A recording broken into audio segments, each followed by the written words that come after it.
Hi, welcome to my podcast, Talking Travel with Wendy. I travel the globe interviewing really cool people in small hospitality and tourism businesses. Join me each week as I discover and share something or someone new with you. You can find more at www.travelwithwendy.net. And remember, it's always an adventure when you travel with Wendy.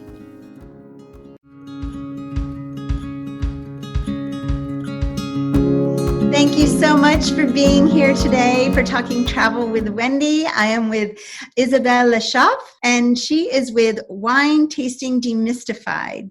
And she's all the way from France. I'm so excited to have her. I've just completed my first Coursera course with wine tasting from UC Davis, and I was connected with her because she has a wonderful wine tasting grid that you can purchase from her website. But we're gonna talk about how your childhood and your journey. So please introduce yourself.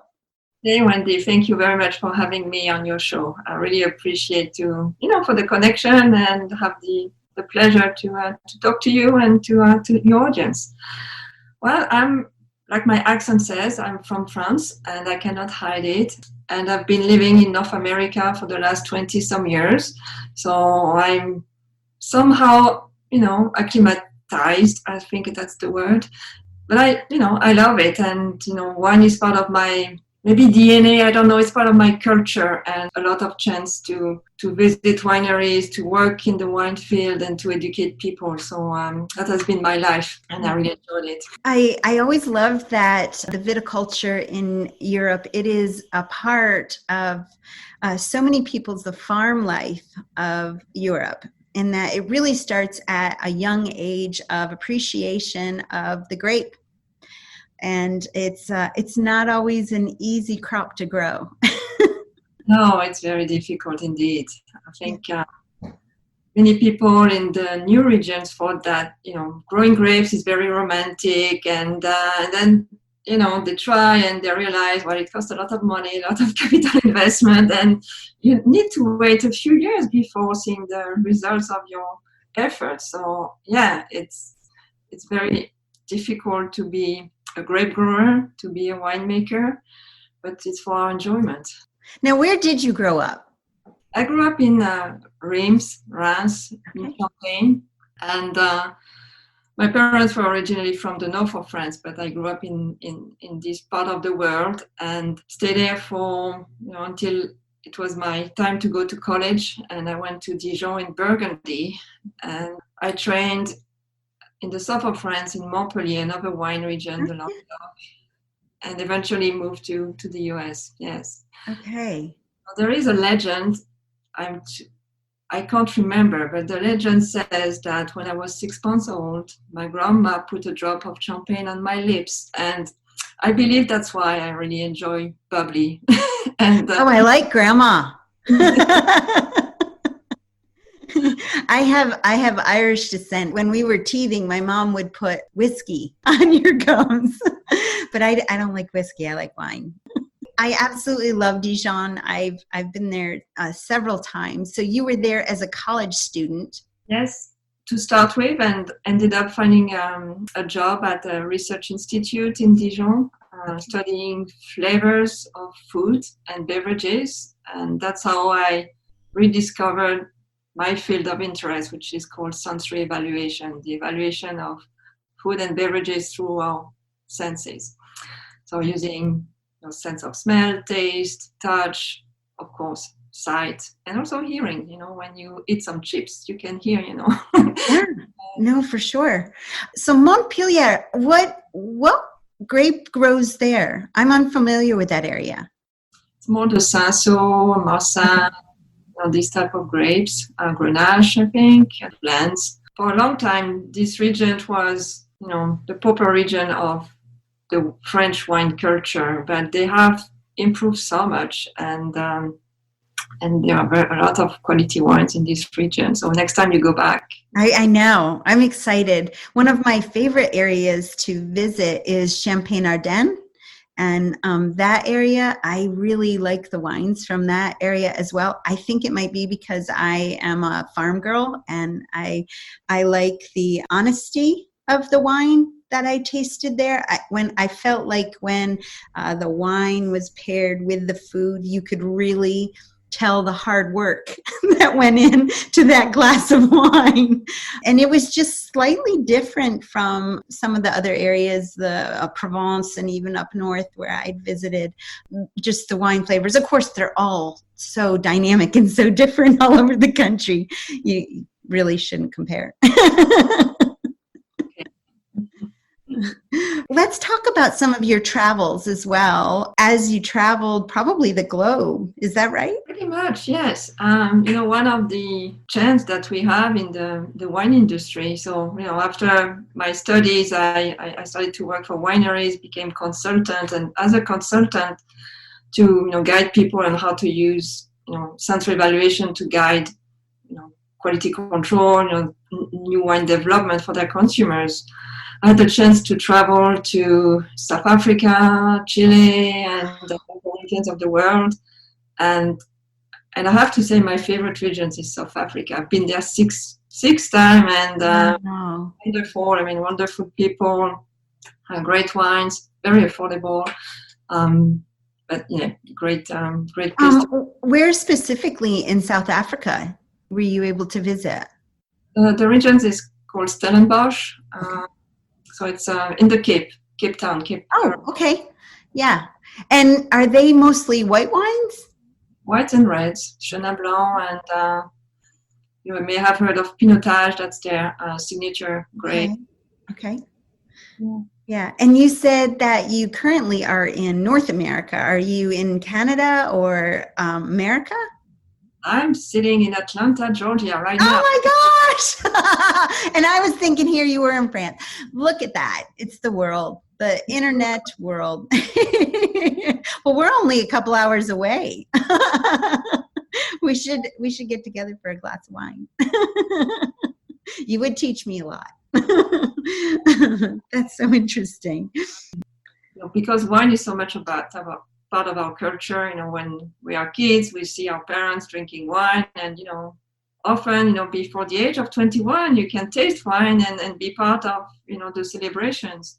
When I arrived here, I was shocked, I would say, to see that people had to take classes to enjoy wine, and I was just like, what's going on? And I had to really learn and understand the differences and realize that cultures are different. You cannot drink alcohol before the age of 21, and really that was not the culture of drinking wine with milk. No, I've lived a total of 9 years in Europe, and every time I go back, that is definitely one of the biggest cultural differences. Is I can't even tell you how many wine festivals I've been to where they celebrate the harvest, and they also celebrate the planting and then kind of stuff in between too. That the grape is very much celebrated, as well as, of course, Germany. When I was there, was beer. They have beer festivals quite a bit too. But yeah, a totally different relationship with alcohol in America than there is with Europe. I'm going through reverse culture shock now. I think it has changed in the last 20 years. Wine is more democratized, I would say. People are enjoying. There are so many brands. It's very confusing for people, and but people are, more and more people are drinking wines at restaurants or just has a drink. Yeah, it has changed. We have a restaurant right here in Huntsville that's called The Flight Plan, and they offer a different wine for each course. And the courses are very small. They're kind of like tapas, the small meals. They start with the dry and go to the sweet, but you get 2 ounces of each different wine, and then typically at the end you decide which one that you like and you have another glass. And so you're pretty tipsy by the time you leave. I think that's a great idea for a restaurant too, to help people with wine appreciation and just to get their feet wet. I'm sure you have those in Atlanta too. Yeah, pretty sure. I've done that, in several places in Atlanta, and for a reason I don't remember where. Maybe because I tasted too much at that time. But Now, have you also noticed that I feel like the wine culture too, the viticulture in America there's a youth movement. Young people are getting really involved, either whether deciding to be a wine grower or get into the viticulture field. I think the best example is to look at the enrollment in the viticulture and enology classes at UC Davis or elsewhere. It's very popular. Part of my career, I was at Brock University in Canada, leading their cool climate enology and viticulture. Okay. The kids are passionate to enter the field. The wine class, for the other undergraduates, usually it's very popular because people think they just would drink wine and, get credits for that. But yes, get sauced. People are changing career. I mean, people are in their mid-career and decide to go back to studies and go into the wine industry. Yeah. So, very popular. Yeah. So tell me a little bit about your website and what you have available from your website. Oh. So as I said, when I arrived in North America, the culture shock and seeing people had to go through a lot of classes to start enjoying wine, I felt that it was complicated things. And really my website is about demystifying wine tasting and make it more approachable and less snobbish, in a sense. You don't need to be a sommelier to really enjoy wine. And if you're into wine and you want to grow your knowledge and understand the difference between the regions and the varieties, well, you need to have a framework and a simple framework to learn to identify the wine aromas, memorize them, take notes, etc. And that's really what I try to teach my audience through the website, Wine Tasting Demystified. And the more I do that, the feedback I have, I'm thinking of developing an online course. I always taught wine tasting, in a classroom with people, and I'm just wondering how I will adapt that in an online format. But these days, this is what happens, and people need to change up sceneries and then have something enjoyable to do at home. So it's coming. I'm working on it, and excellent. It's be available in January. So people can have an audience through my newsletter. I share what I learned about wine aromas and tastings. I'm following the most recent research and share the few tips and insights that can help people become better wine tasters without having to learn the flourish language and just say, well, I like it because. My little winery store, liquor store, he's very happy that I've been taking the class. I've been helping with his COVID sales. So it was a very hard final. I didn't expect it to be as hard as it was, but it was a college class. So there you go.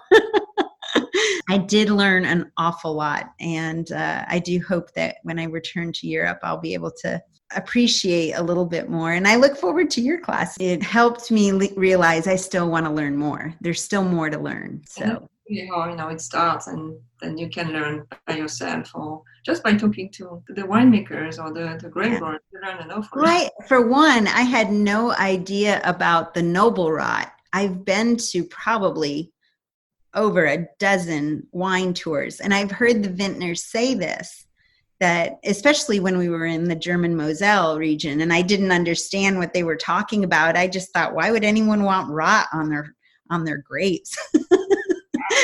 But now I know what that means, and you'll have to take her class if you want to know what that means. Okay, so you also have other resources on your website, though. You have the wine tasting grids that people can kind of get their feet wet before the class, right? Oh, we have the wine aroma wheel that Dr. Anne Noble from UC Davis created in the 1980s.